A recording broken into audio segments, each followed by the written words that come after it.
Hello horror hounds, welcome back to The Films That Scared Me, an occasional series inspired by a conversation a few videos back in the comments section with one of the regular visitors to my horror house, Cambril Green. And this time round, well, it's a biggie. It's the Texas Chainsaw Massacre.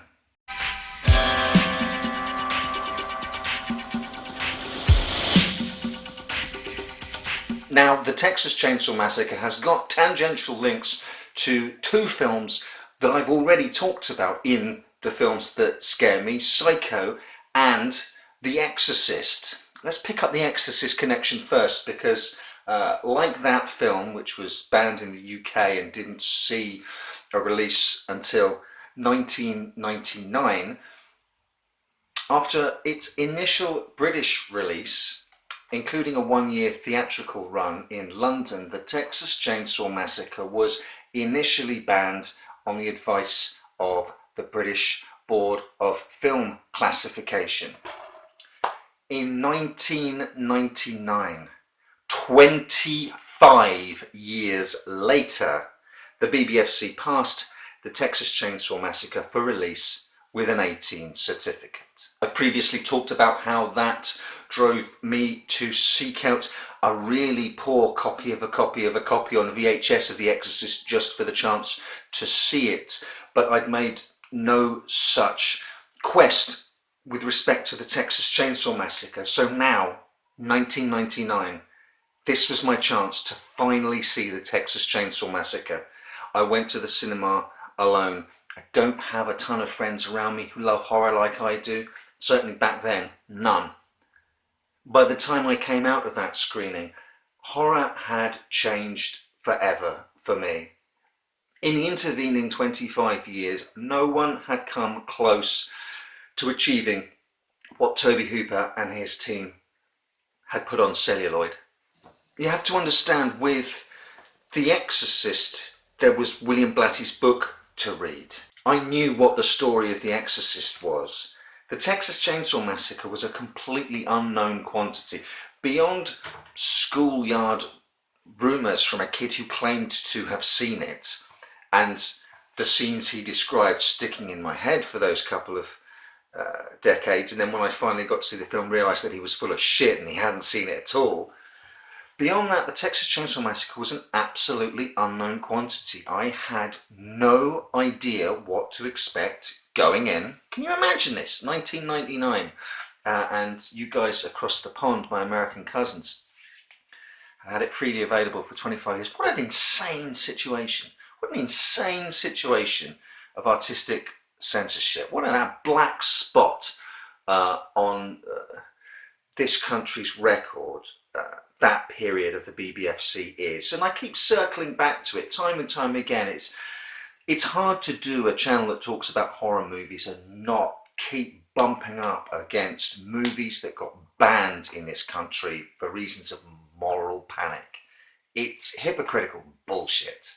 But yes, 1999 rolls round and a younger, probably slightly less grumpy Andrew finally gets a chance to catch up with what everyone else has been able to see and watch the Texas Chainsaw Massacre. I was completely unprepared. So up until a certain point, it's technically well made, but it's clearly cheap, and the actors are clearly doing their best, and everything's rattling along, and you're thinking you're just rattling along with the film and wondering, is this what all the fuss was about?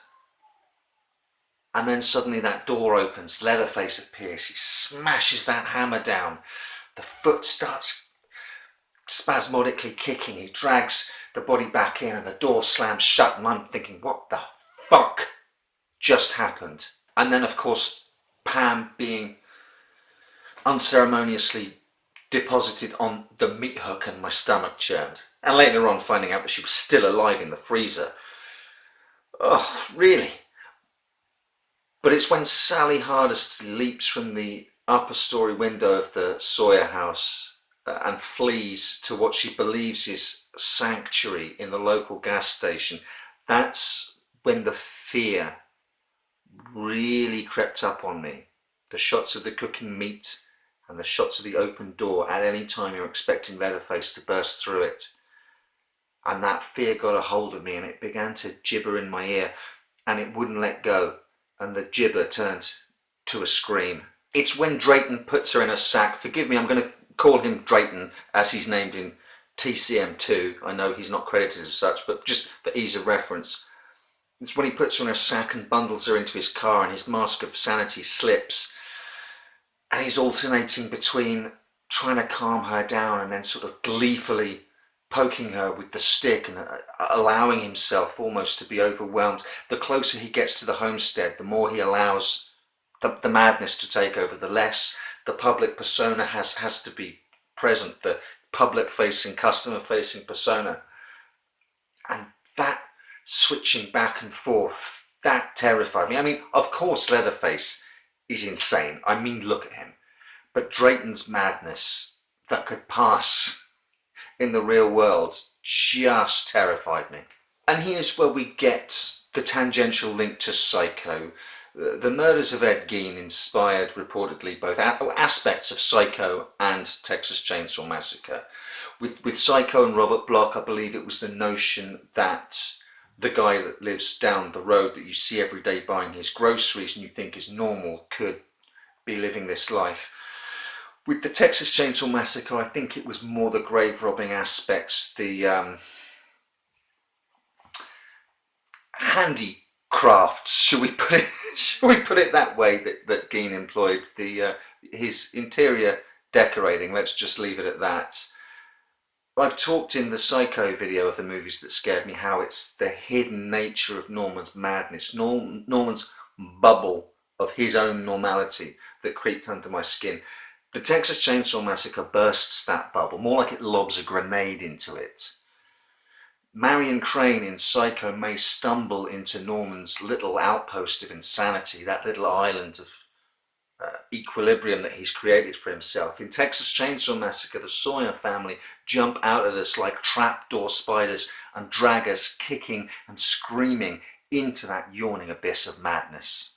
And it's from that moment in Drayton's car towards the very end of the film that the film grabs hold of us, doesn't let go, and basically pins our eyes open and forces us to stare at this hidden world, the world of the Sawyers behind the mask of sanity. What happens from that point till the end of the film is a near symphony of insanity, conducted by screams, cries of terror, shouts, the roar of a chainsaw. If Beethoven were able to compose Bedlam, it would be this. I came very close to walking out of the cinema.